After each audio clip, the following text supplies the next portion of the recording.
स्वागत है आप सबका डिफेंस कोड पे। और इस वीडियो में हम बात करने वाले कुछ अपडेट के बारे में। यहाँ पे हम सबसे पहले बात करने वाले इंडियन आर्मी को लेके, जहाँ पे आर्मी को डिलीवर किया गया है 3 से लेके 6 के नंबर में DRDO टाटा द्वारा बनाया गया WHAP का एक वेरिएंट। मतलब यहाँ पे कुछ जो मॉडिफिकेशन है वो दिख रहे हैं उस पर्टिकुलर व्हीकल में जो डिलीवर किया गया है आज आर्मी को।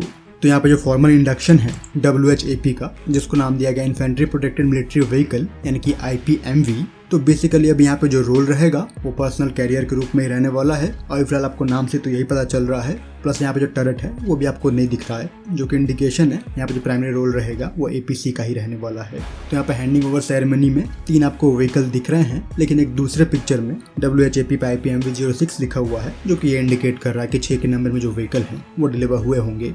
कुछ दिन पहले ही इसी के बारे में जो एक वीडियो है WHAP को लेकर वो आपको दिखी थी, और उस टाइम पे यही व्हीकल टाटा की फैक्ट्री से आपको बाहर आते हुए दिख रहे थे, जिनको सजाया गया था। तो पर्टिकुलरली वहाँ पे जो डिलीवरी थी वो प्रॉब्ली आर्मी के लिए ही होनी थी, जिनको फैक्ट्री से मूव किया जा रहा था। और यहाँ पे फाइनली जो हैंडिंग ओवर सेरेमनी है वो आपको आज देखने को मिली है, जहाँ पे आर्मी चीफ को इस पर्टिकुलर पिक्चर में 3 WHAP को सौंपा जा रहा है ऑफिशियली। सो अपने आप में ये एक बड़ा डेवलपमेंट है, जहाँ पे DRDO द्वारा बनाया गया इस तकनीक को TESL द्वारा प्रोड्यूस करके आर्मी को डिलीवर किया गया है। कई सारे जो ट्रायल है वो कंडक्ट किए गए हैं, क्योंकि जो डेवलपमेंट है वो लगभग पिछले 8 से 9 सालों से चल रहा था। तो फाइनली जो आपकी मेहनत है इंडिजिनाइजेशन के पॉइंट ऑफ व्यू से वो सामने वर्क करते हुए आपको दिख रही है। इसी पर्टिकुलर सेरेमनी में 3 जो कल्याणी के M4 हैं वो भी आपको बैकड्रॉप में दिख रहे हैं। तो उनको भी आज यहाँ पे आर्मी को डिलीवर किया गया है, मतलब आर्मी में इंडक्शन हुआ है। तो कल्याणी और BFL के आर्मर्ड व्हीकल के बारे में हम पहले बात कर चुके हैं। इसके कई सारे जो ट्रायल हैं लद्दाख में वो कंडक्ट किए गए हैं। ये एक multi role mine protected armoured vehicle है, जिसको कई सारे रोल में इस्तेमाल किया जा सकता है। ट्रूप को ट्रांसपोर्ट करने के लिए, एक कम टाइम में पेट्रोलिंग के लिए इस्तेमाल हो सकते हैं। प्लस इनको आप आर्म कर सकते हो, मतलब ऊपर जो टर्रेट है वो आप लगा सकते हो। यहाँ से आप ATGM फायर कर सकते हो। जो RCWS होंगे वो ऑलरेडी यहाँ पर लग सकते हैं, और लगभग 10 के नंबर में जो क्रू मेंबर है उसको ये कैरी कर सकता है। तो लद्दाख जैसे रीजन में इसने जो अपनी मोबिलिटी है वो प्रूव की है, और एक अच्छे खासे प्रोटेक्शन लेवल के साथ, जो कि स्टनैग लेवल 3 तक जाता है, जहाँ पे 50 kg TNT का जो ब्लास्ट है अपने साइड पे वो झेल सकता है, और 10 kg का अपने हल के अंदर झेल सकता है। तो इस तरह की अगर आपके पास क्षमता रहती है तो आप अपने बॉर्डर के नज़दीक किसी भी एरिया में जाकर जो डोमिनेशन है वो दिखा सकते हो। यहाँ पे जो व्हीकल का की पॉइंट रहेगा वो पावर टू वेट रेशियो है, जो कि 24 किलोवाट पर टन के लिए है। तो एक अच्छा खासा जो प्लेटफॉर्म है वो इंडियन आर्मी को यहाँ पर डिलीवर हुआ है। हालांकि जो व्हीकल है वो आपको एक जॉइंट वेंचर है पैरामाउंट के साथ, लेकिन कई सारी जो चीज़ें हैं वो यहाँ पे इंडिजिनस हैं। जैसे कि जो इंडिपेंडेंट सस्पेंशन है वो इंडिजिनस है आपका। गाड़ी के अंदर कई सारे जो इलेक्ट्रॉनिक्स हैं वो इंडिजिनस हैं। फीचर्स की बात करोगे तो फ्लैट टायर पे रन कर सकता है 25 किलोमीटर तक। जो सेंट्रल टायर इन्फोलेशन सिस्टम है वो यहाँ पे दिया गया है।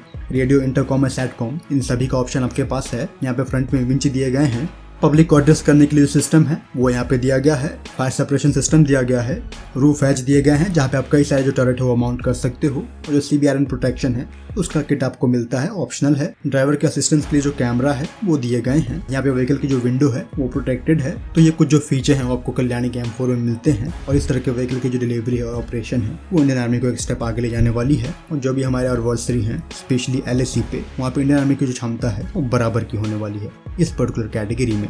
यहीं पर अगर WHAP की बात करेंगे, जिसको पिक्चर में 3 के नंबर में और ओवरऑल आपको 6 मैन्युफैक्चर्ड दिखे हैं, उनका इंडक्शन हुआ है इंडियन आर्मी में। ये एक 8x8 व्हीकल है। अगर यहाँ पे मॉडिफिकेशन की बात करोगे तो यहाँ पे आपको जो भी फोटोग्राफ दिखे हैं उनमें आपको एम्फीबियस कैपेबिलिटी के लिए जो वाटर जेट पंप हैं वो मिसिंग दिख रहे हैं।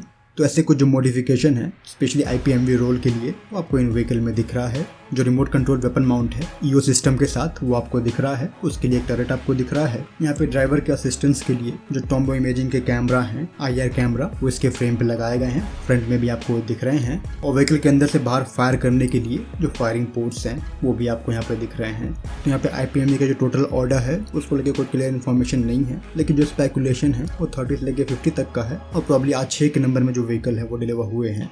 इसी में हम बात कर लेते हैं एलिना ATGM के बारे में, जिसको आज दोबारा फायर किया गया है लद्दाख में। और यहाँ पे जो सेकंड फायरिंग हुई है वो डिफरेंट ऑल्टीट्यूड और डिफरेंट रेंज के लिए की गई है।